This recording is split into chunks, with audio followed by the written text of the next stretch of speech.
back in the off season when I did my win-loss prediction for this Detroit Lions team, and I had them going 14-3.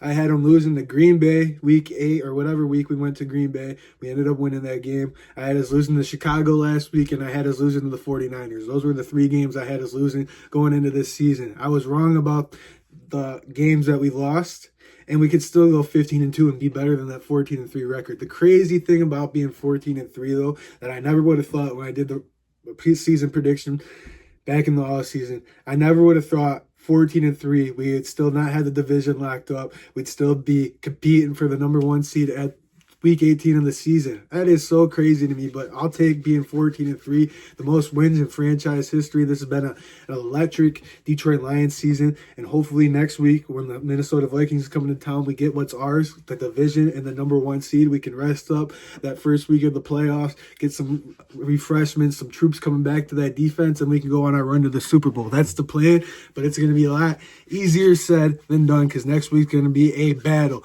Now let's talk about this game against San Francisco. The first half, I was getting a little kind of pissed off at the defense. The defense has been playing pretty solid, except for Buffalo. They played solid against Chicago last week, but in that first half, it was like what we saw against Buffalo. They weren't stopping anybody. It was just like going back in the early years of Aaron Glenn and Dan Campbell. The defense was just getting torched, and they couldn't stop anybody. The punt team didn't even have to come on the field. But in the second half, they responded. They only gave up a touchdown early, the first drive of the second half, and then a garbage time touchdown. So that garbage time touchdown, I'm not really going to count it because we kind of already feeling like we won that game when they scored that touchdown. But the defense, I thought they stepped up in the second half. Kirby Joseph's leading the league with 9 interceptions, could have had 10. But let's see next week what he can do. I hope he can get his 10th interception next week. Do you think he is in position for Defensive Player of the Year? I don't know the players that are up in the running for Defensive Player of the Year, but I'd put Kirby Joseph up there, 9 interceptions, leading the league. I don't see anybody having a really big, crazy sack year like Aiden Hutchinson was going to have if he didn't get hurt.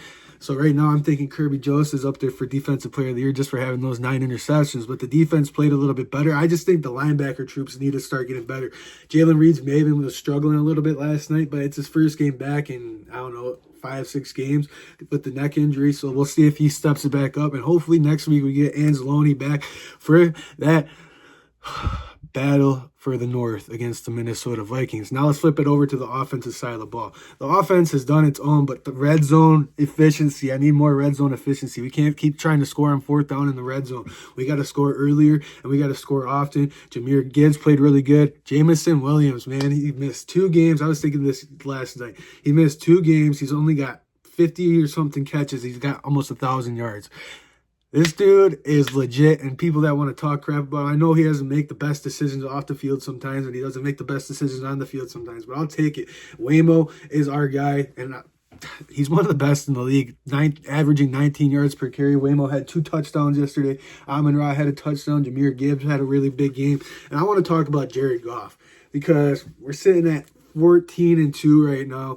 Most teams that are 14-2, your quarterback's probably running away with the MVP trophy. But all these other quarterbacks are having a really good year. But Jared Goff's having an unbelievable year. They said since week 10, whenever we beat the Houston Texans, they showed a stat yesterday. He had 17 touchdowns and 1 interception. Jared Goff's been on a tear, and Jared Goff would have my MVP vote if Joe Burrow and Josh Allen weren't there, and Josh Allen already won the head-up matchup against Jared Goff.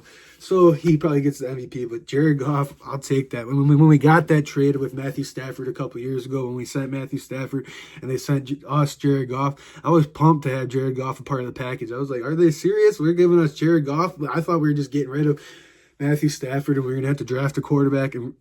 But Dan Campbell, this just goes back to my point. When you have competent people running an organization, when you got people that care about your team, they're going to want to get their players. And when he lost to Jared Goff in that NFC Championship game, he knew the type of quarterback that Jared Goff was. So Dan Campbell knowing, hey, let's see if we can get Jared Goff. He got Jared Goff, and that's the plan, man. And then it's come to fruition. I cannot believe this team's 14-3 right now, and it still does not have the division wrapped up. But it's coming down the next week against the Minnesota Vikings, and I'm feeling pretty solid about this game.